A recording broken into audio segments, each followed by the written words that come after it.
years of age, my family moved into the house I experienced childhood in. It was anything but an old house, and nobody had kicked the bucket in it, and it didn't actually feel frightening.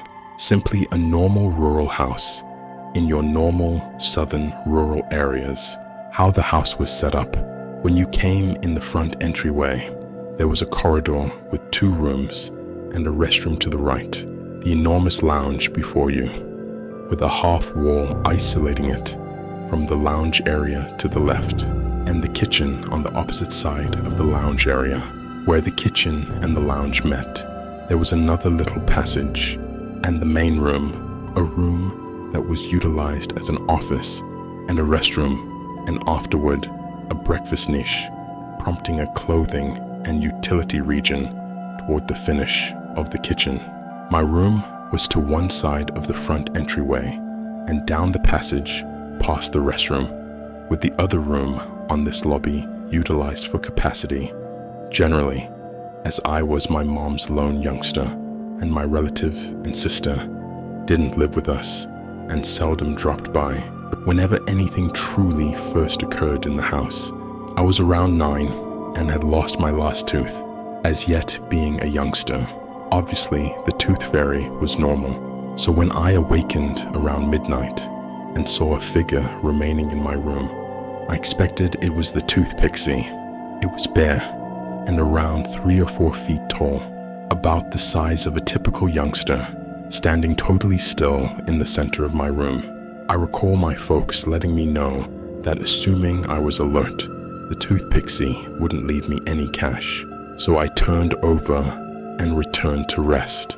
At the point when I got up the following morning, I enthusiastically let my folks know that I'd seen the tooth pixie the prior night. I depicted what I'd seen. However, they let me know it was only a fantasy. For the following quite a while after that, I kept seeing and hearing minor things in the house. At the point when I was home alone, cupboard entryways would open and close. I'd hear dishes being moved around in the kitchen or catch developments somewhere off to the side.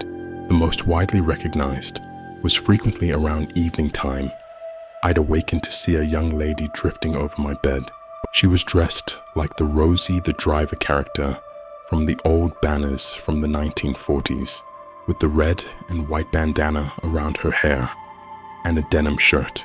At the point when I would see her, she'd gaze at me for a couple of moments and afterward leisurely float over my body and out through the wall behind me.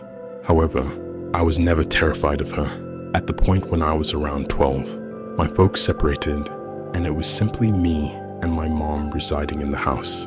When I was in my late teens, my mom was seldom home, and my home turned into the home base for myself as well as my companions. Most evenings, everybody assembled to play prisons and winged serpents, or something almost identical after work.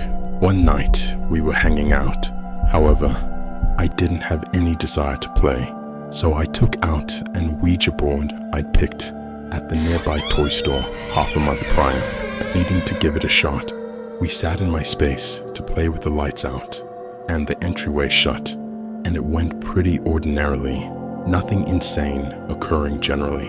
The main abnormal thing that happened was at one point we asked something like "show yourself," and by then we heard the front entryway open and close, and weighty strides descend the lobby towards my room. The handle of my entryway began to turn, and part of the gang bounced up and locked the entryway before it could open.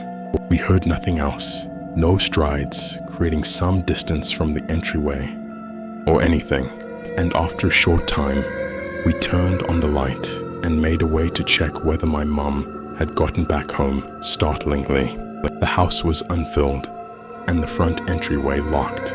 We concluded we'd had enough of the game by then, put it up, and everybody returned home. Half a month after the fact, we were hanging out at my home once more, this time playing prisons and winged serpents. However, one of the young ladies that typically came needed to burn the midnight oil and had classes in the first part of the day. so she'd said she wouldn't come. While we were sitting in the lounge to play, at around 2 a.m., unexpectedly we heard strides stumble into my wooden entryway patio. It seemed like somebody exceptionally short, or a little kid running rapidly. Everybody in the room heard it, and we had a discussion as to assuming that our companion had adjusted her perspective and had recently shown up, as she was extremely short, and it checked out better than a youngster going through the neighborhood around nighttime. At the point when she never came into the house, we, as a whole, got up to look, and there was nobody outside, and her vehicle wasn't in the yard. Her boyfriend, who was with us, gave her a call and verified that it wasn't her, as she just arrived home on the other side of town and was headed to bed. Around this time, the activity in the house picked up. I saw shadow figures with red eyes often in the living and dining room of the house, footsteps and other noises at all hours of the day and night.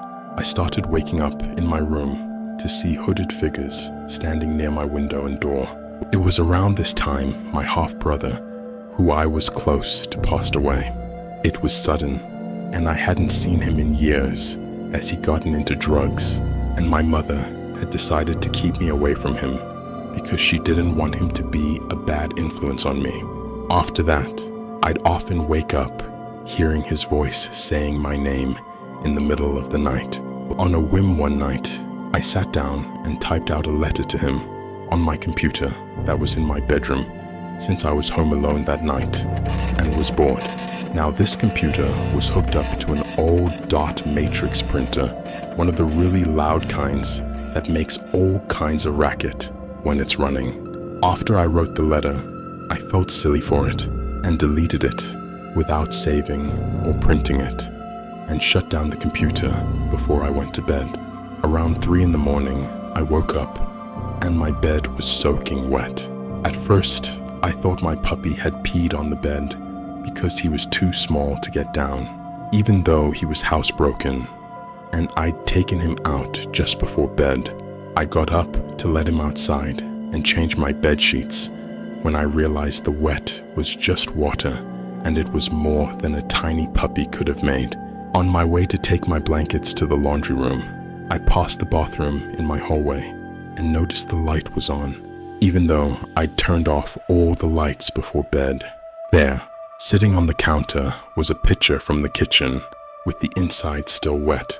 When I was really young, my brother used to wake my sister and I up by throwing water on us because it made me laugh.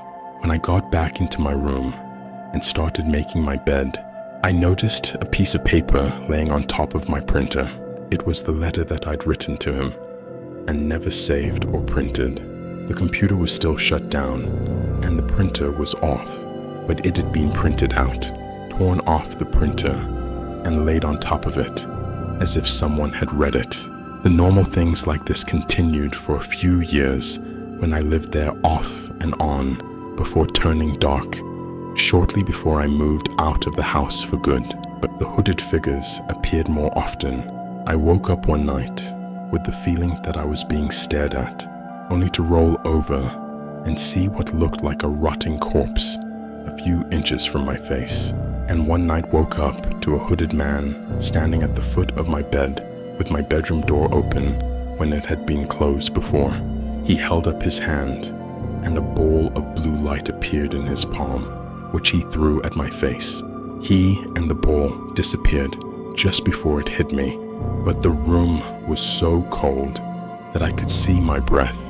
On a normally hot southern summer night, when I was in my early 20s, after I moved out for good, I had one last experience in the house. My mother hadn't been to the house in months and was preparing to sell it.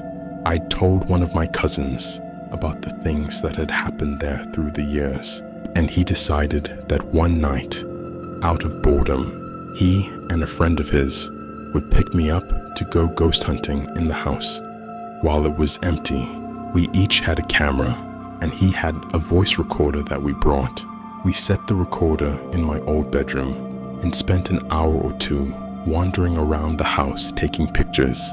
When we got done, we came back to my room and sat to listen to the recording and discuss all of the nothing that we'd found. On the recording, we could hear our voices moving from room to room and talking about how my cousin's friend's camera had a sexy shutter sound and the fact that my camera stopped working almost as soon as we walked in the door. About 20 minutes into the recording, when we could hear all three of our voices echoing from the other side of the house, a deep voice that sounded like it was right up against the microphone on the recording spoke, "Get the fuck out." We immediately obliged.